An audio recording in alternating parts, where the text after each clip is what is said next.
Hello YouTube, Dave here again. I'm still trying to recover from having a week of very little meaningful rest, as well as trying to shake the last remnants of this cold. So I kind of just wanted to do another just fun video, something that I've seen other people do in the past, that I thought would be kind of fun to do now, and obviously you've seen the title of the video. So I'm going to be talking about my top 10-ish favorite RPG books or adventures or just RPG related, non-miniature or accessory related products in my current collection. And this is something that the list is going to change. Pretty much any time I try to sit down and put something together, there's always going to be, things that might get jostled around, some things that might get dropped, and other things that might get put in their place. So I might actually do this on an annual basis and just see how much the lists actually change. I don't know if I'll necessarily make a video for it each time, but it might be kind of fun just to do even like a post on my YouTube channel, just kind of listing them just to see again how much things change. But I've got some things here. The first few are just more objective, or well, I guess it's my personal preferences, so it's definitely subjective. But they're just sort of just standard picks that I would put on a top 10 list. But once we get to like number 6 and all the way up to number 1, it turns out there's just a lot of things that I wanted to put in this video for sentimental reasons, and that's what we're going to sort of go over once we get to them. But we have to start with number 10 through, whatever we get to our sentimental ones. And again, this is 10-ish, and there's a reason for that, which we'll see as we progress through the video. But let's start with number 10, and at number 10 we have the Pathfinder 2nd Edition Book of the Dead. Now, undead are some of my all-time favorite creatures, monsters to use in my campaigns. Going back to the earliest days when I didn't even have a monster manual yet, I was just creating my own NPCs, and some of the ones that I created were like undead, like a vampire, a death knight, and I think a lich were things that I created, not even knowing how to do it, but just, putting things together. But undead have always found a way into my campaigns. There's usually at least one or two scenarios or adventures or quests that I will, if I'm designing my own things, that will involve undead. And of these few undead-centric books that I have, this is by far, in my opinion, the best of the bunch. So I just really love this book, and there's some great information about like theories behind undead creation. There's lots of cool monsters for you to use as a game master against your players. But the thing that I actually like the most about this is that it actually has options for you as a player to play undead creatures, like ghosts and things like that. But my favorite one actually has to be the skeleton, and I just love the idea of being having a character that I'm running, that I'm playing, and if they die, just bringing them back as their own skeleton, which I think would be actually kind of cool. It also reminds me of one of my favorite episodes of the Dungeons and Dragons Saturday morning cartoon show, which actually involved this like skeletal warrior, which I thought was, again, just really, really cool. So yeah, one of my favorite types of enemies to use in any fantasy RPG, and my favorite of the books that are dedicated to them. So the Pathfinder 2nd Edition Book of the Dead had to be on this list. And there's also some other things like the page borders start with these like statues with braziers and candles, and as you flip through the book, as you progress through the chapters, like the statues become more and more decrepit, the candles burn down, and you'd even reach the point where the statues are replaced by skeletons. I've done videos on the Book of the Dead already, so if you want to see those, then check them out on the channel. But yeah, that's at number 10. At number 9, we have the Icewind Dale Rime of the Frost Maiden. So this is my favorite 5th edition adventure book that's been released to date. And it's one that I'm actually currently running. And it's also one that I actually dropped the current campaign that I was running, which was all homebrew stuff, to run this adventure because I liked it that much. Now, there's a great deal of like sandbox components in the beginning of this campaign where the players can just simply explore the 10 towns, find rumors that they can sort of investigate on, which can lead them to certain other like combat situations or certain other even role-playing encounters. And I really like the way that it handles that because I'm someone who kind of likes the idea of shorter scenarios that you can do more of for like the players. So just getting to explore the Icewind Dale region for that alone was really, really cool. But there's some other things that I just thought was really well done about this book. Like number one, it's one of the few 5th edition adventures that includes something that should be a super high powered creature or enemy in Auril, the Frost Maiden herself, but actually has a logical reason as to why her power is greatly reduced to the point where she's in a level appropriate, albeit challenging encounter for your players. And there's just been other books that they put out that don't do that. Like you've got Waterdeep Dragon Heist, where the players are, 3rd level or 4th level maybe, when they start really interfering with the plans of like Manshoon or Jarlaxle or Xanathar, and you've got these super high level, very evil individuals that decide that even though these pests keep interfering with their plans, that it's best just to leave them alone.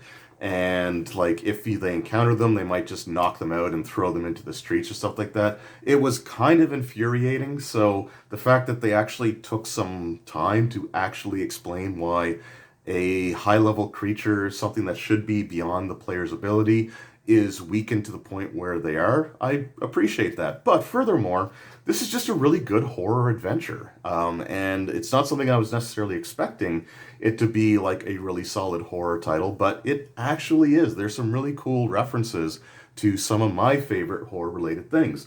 There are, things that are reminiscent of At the Mountains of Madness by H.P. Lovecraft, and there's a possibility that a player character could be implanted with a Slaad offspring, and at a certain point in the adventure, they can basically have an alien reminiscent scene where the thing just bursts out of their chest. And it's like, so there's alien elements, there's At the Mountains of Madness, and there's some other stuff too. Like, I even used this image on the cover to create a scene that the players actually found relatively disturbing as the Frost Maiden left her domain to accept one of the 10 Towns' human sacrifices. So just a really cool adventure, mix of my favorite of the 5th edition adventures.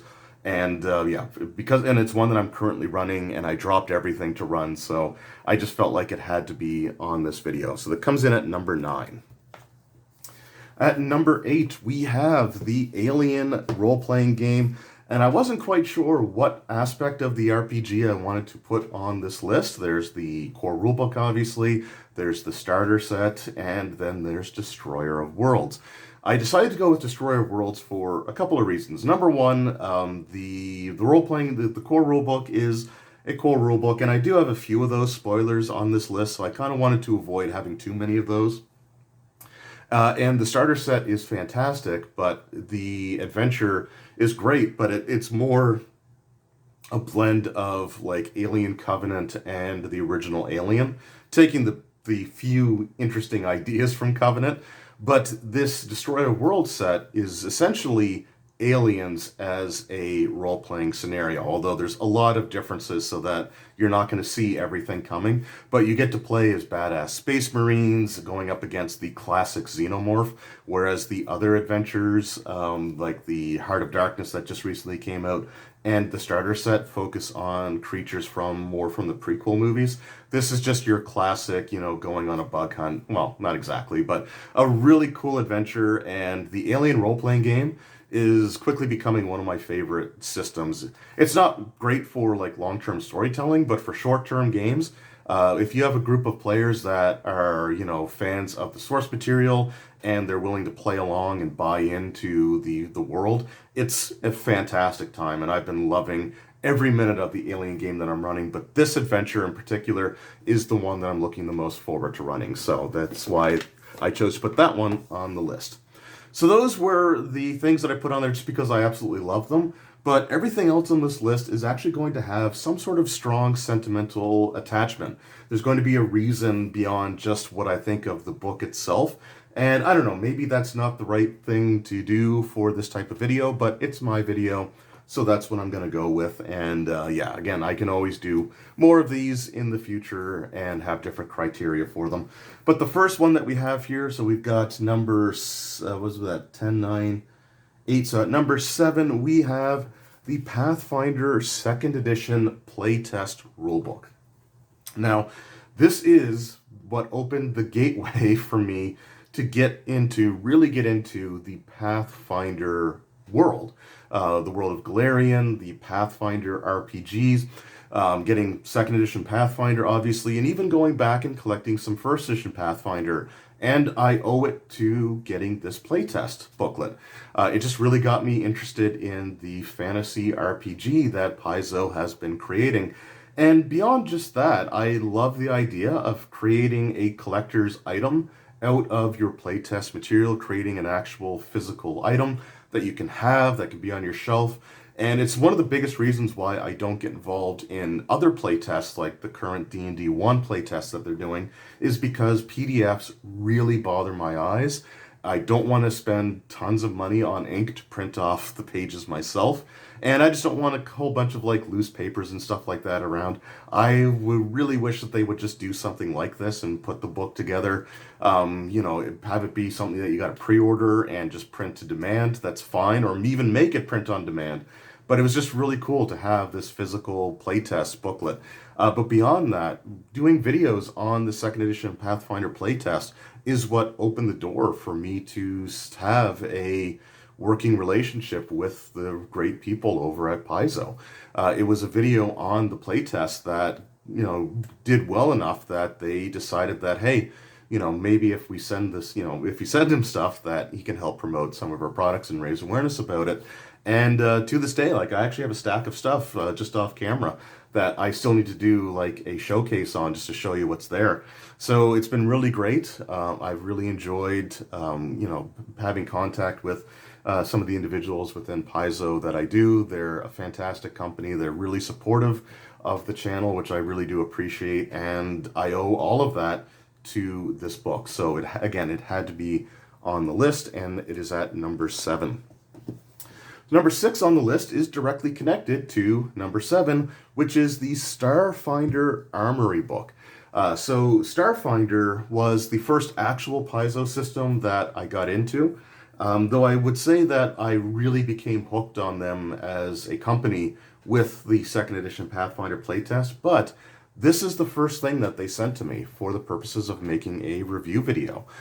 So this is the first product that a major publisher had ever sent me for a review copy, and it's always going to be special to me for that reason.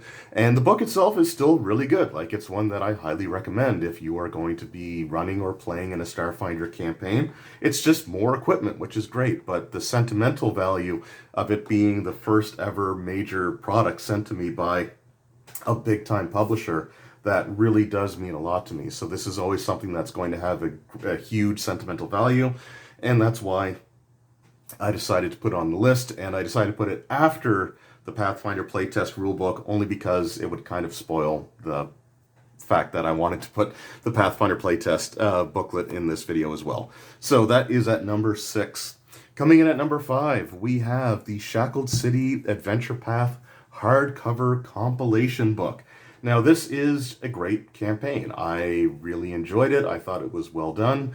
And I did a review video series, or review series of videos on the individual chapters, including, long overdue, but including a video discussing the actual hardcover itself. But the reason that this is on here is, there's a couple of reasons. Number one, it's the first campaign that I actually got to run from start to finish. And it wasn't one that just fell apart either because of work schedules or life commitments getting in the way, or just having players in the group that want to sabotage the games, because they don't want to play RPGs, they just want to hang out. So I had a lot of games that I could just never get off the ground or never get to the point where I was able to finish it for those various reasons. So this was the first one that I actually got to finish, and it was the first campaign that I got to run for my first really good gaming group, like the first gaming group that was all there because they wanted to play games. And there's just a lot of really great memories associated with this campaign. So again, for those reasons, it had to be on this list, and it is at number 5. Coming in at number 4, we have The Magic of Incarnum. So this is one of those throw stuff at the wall to see what sticks kind of ideas by Wizards of the Coast shortly after the release of D&D 3.5. I think this was a 2005 book. But yeah, this was just a really cool system, really cool concept. It was a means of replacing conventional magic items with these like soul melds made out of this nebulous soul energy that just exists throughout the cosmos. And as a concept, I always thought it was kind of cool. But beyond just that, this book led to the creation of one of my all-time favorite villainous NPCs that I ever created. He was this ancient warlord who would actually use the souls of his enemies as his soul melds. Like, he would actually have them executed and then harness their soul energies to create his items that would help protect him from other enemies. And I just always thought that was really just kind of a really horrible thing to do. And it was also a villain that I retweaked and reworked to actually be the main focus of my longest running campaign that never did get to finish. And again, it was just one of those things that people's work schedules and life schedules just got in the way to the point where we never did get to finish it. But by the time I started this campaign as like I think the player started around 3rd or 4th level, and I actually was up to like 22nd or 23rd level by the time I ran the last session that I was able to run. But yeah, this one book actually created a year-plus long campaign that I never did quite get to finish. The player never did. The players never did quite get to confront that villain. But I have a lot of fun with this book. I had a lot of good memories based off of things that I did because of this book, and it had to be in this list for that reason. So that was number 4. Number 3, we have something a little bit different. We've got the 2006 worldwide D&D game day adventure, The Curse of Gethin Abbey, and I even have the miniatures that came with the adventure as a set. So this was just an organized gameplay scenario that I was able to play at my local game store. It was the first time I ever actually participated in a public event, but there's a few other things that are important about this. So number 1, it's the actual scenario where my YouTube channel name actually came from. I used to make elven archers, and I always had them connected to the Swiftbow clan of elves. And I just had to choose a name. The miniature was a male miniature, so I just went with Draven, based off of Eric Draven from The Crow, which was one of my all-time favorite movies. And yeah, I really this was a lot of fun to play. I was one of the few players that was able to survive the scenario, although I had to turn in my RPGA like reward card, which basically, if you turned it in, you got a free D8 heal. But yeah, this was a lot of fun. It was also the first time I actually got to play with some of the players that would form the group that went through the Shackled City Adventure Pass. So it was kind of my first time actually sitting at a gaming table with a lot of these individuals. And it was just, again, it was an absolute blast. And yeah, the owner of the game store, one of my closest friends to this day, had extra copies that were sent to the store, so I was able to purchase this one off of him. So that is at number 3. So coming in at number 2, we've got the first ever D&D book I ever purchased with my own money, which is my beat-up 2nd edition AD&D Player's Handbook. I bought this in the summer of 1999. I discovered Dungeons and Dragons and started playing it in in March of 1999. And this was the first book that I ever actually purchased myself. The first book I ever owned was a second edition DMG that was given to me by, I'll just say, an associate. I later discovered that it was more likely than not that he actually stole that book from his father and just gave it away because he wanted to do stuff like that to try to make friends. And by the time I knew that, I had no way of contacting the individual who originally had the book. So yeah, and I actually don't have that copy of the DMG anymore either. I actually gave that to another friend of mine because he wanted to have a copy of it because it had things like creating classes and creating player character races that he just wanted to see how they did it back then. So yeah, there's kind of some negative association, unfortunately, with that book. And when I learned that about him, I also learned a lot of other really bad things that that individual had done, which I was completely unaware of. So I didn't want to put that book in this video.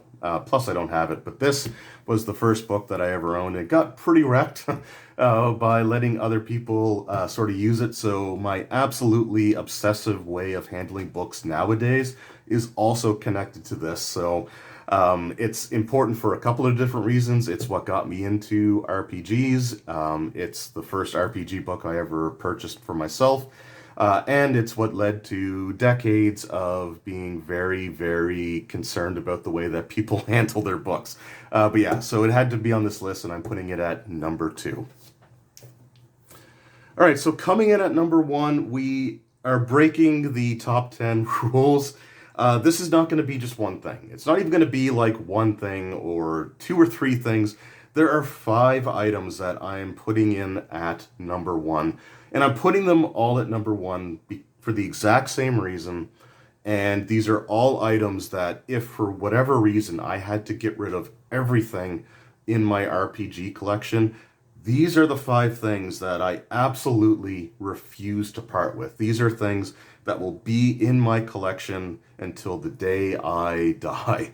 And it's, again, for very big sentimental reasons. So I'm not going to present these in any particular order, but we are going to lay them out here. So we have the first edition Advanced Dungeons and Dragons Manual of the Planes.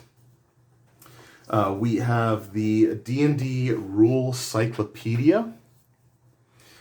We've got the 4th edition Dungeons and Dragons Player's Handbook. And we've got the D&D, the Moldvay basic set, as well as the Gods, Demigods, and Heroes for 0 edition Dungeons and Dragons.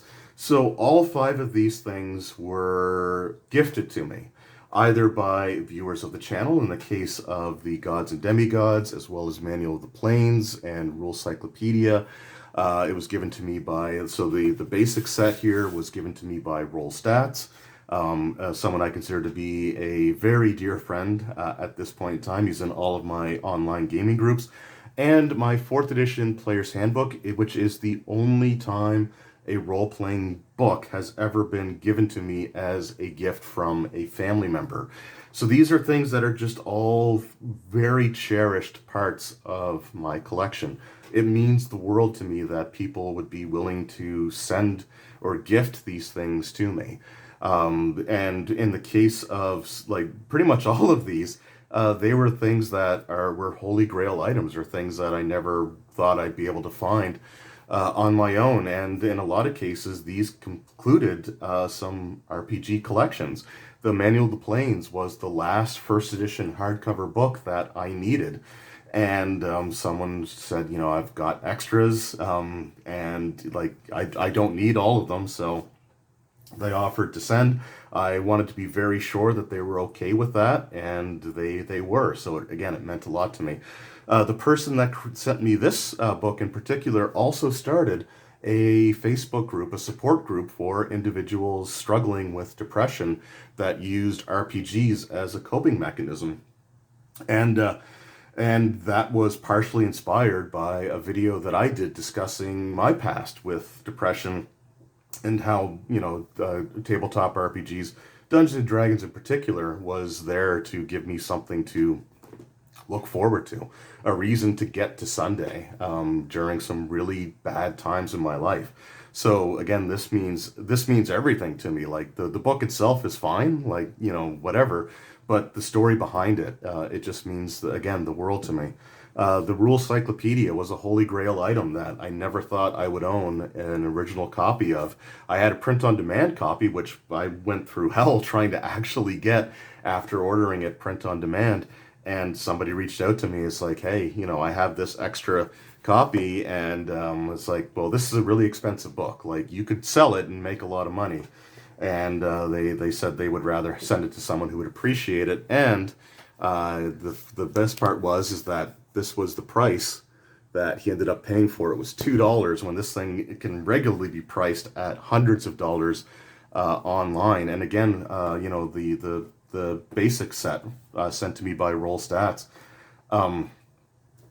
Just again, a holy grail item, a box set that I never thought I would actually hold in my hands, and it's complete, including the dice and the original unused crayon for marking it. Just again, it means the world to me. Like, if something, I don't feel like I ever deserve any of these things, and I always feel awful when like people offer to send me stuff, but it does really mean a lot to me. And these are things that, again, I would never, ever, ever part with, even if for whatever unforeseen reason I would have to get rid of everything else. These are things that I would always have.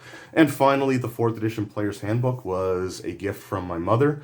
And, she doesn't have a lot of money. And the fact that, she went out and, it's like, well, my son's really into to Dungeons and Dragons. Is there anything new that he might not have? And they recommended that book. And yeah, it's something that it really did mean a lot to me. And fourth edition eventually, not immediately, but eventually became one of my favorite versions of the D&D game. And a lot of it is because the sentiment, the intent behind the gift meant so much to me that I felt like I owed the book a chance to actually sit down and read it. And I started to really like what I read. So yeah, again, just really, like I said, it's breaking the rules, obviously, to have a five-way tie for number one, but these are all things that mean the world to me. And these are all things that, again, I could just never part with for any reason whatsoever. So for those reasons, these are my tied, shared,